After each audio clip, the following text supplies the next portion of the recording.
O estádio de hoje está chegando ao fim, mas antes a gente faz uma homenagem ao jornalista Alberto Léo. Ele lutava contra um câncer e nos deixou nesta semana aos 65 anos.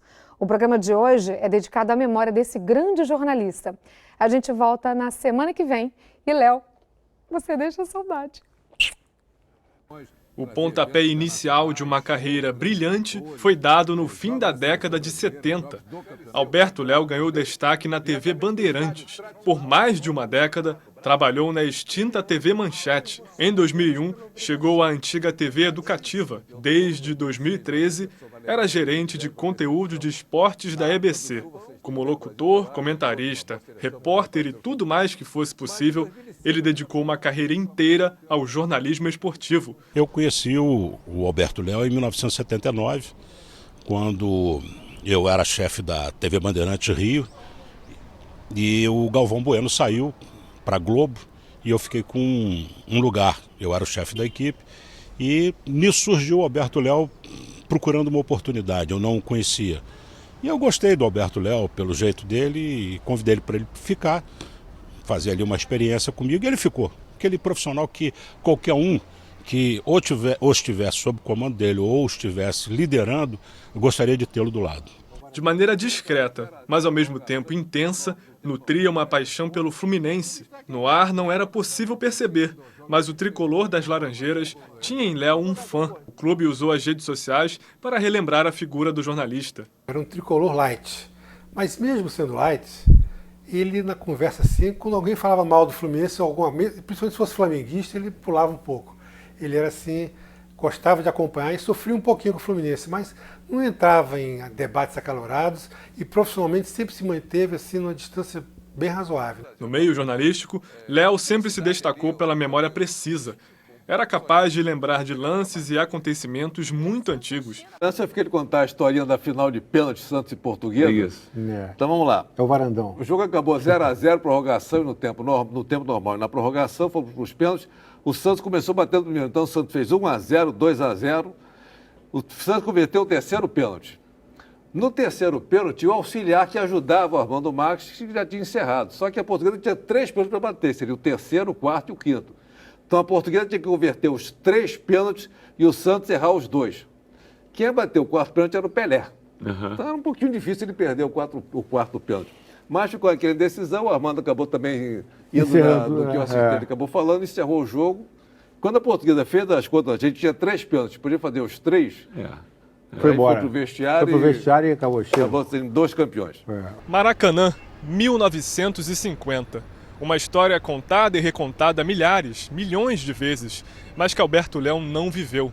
Ele nasceu em outubro daquele ano, depois da disputa do Mundial. Pelo grande fã de futebol que se tornou, poderíamos supor que assistiu àquela Copa da barriga da mãe.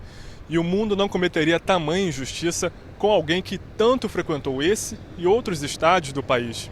Ele conseguiu ver uma Copa do Mundo no Brasil. O resultado de 2014 foi tão ou mais trágico do que o de 50. E Alberto Léo não poupou a seleção. A partir de agora, que pelo menos esses 7-1 sirvam de uma lição para o futebol brasileiro e uma renovação muito séria em termos do nosso futebol, do que acontece nos campeonatos nacionais e principalmente o trabalho a ser desenvolvido pela nova comissão da seleção brasileira. Mas por trás do jornalista crítico existia uma pessoa doce.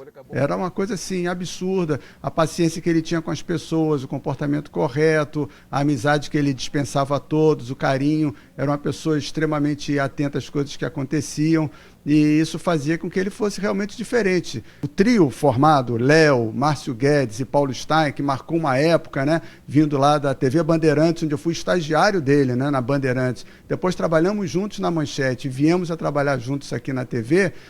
Desse trio, o Léo era o contraponto do explosivo Paulo Stein e do brincalhão Márcio Guedes. Léo viu a Copa, mas partiu antes de presenciar a primeira Olimpíada da história a ser disputada na América do Sul. Pelo menos um pedacinho dos Jogos seria dedicado a ele.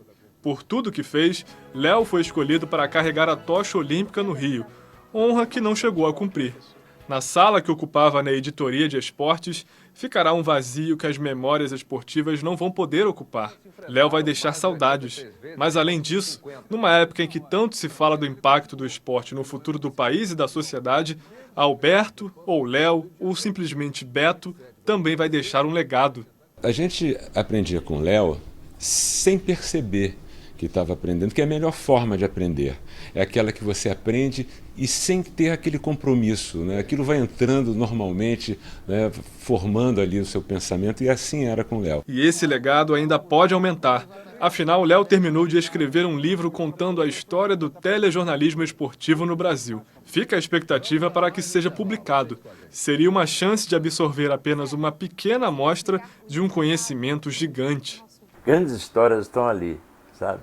Momentos que, para nós, são momentos inesquecíveis. Nós passamos momentos fantásticos. A dificuldade você conhece.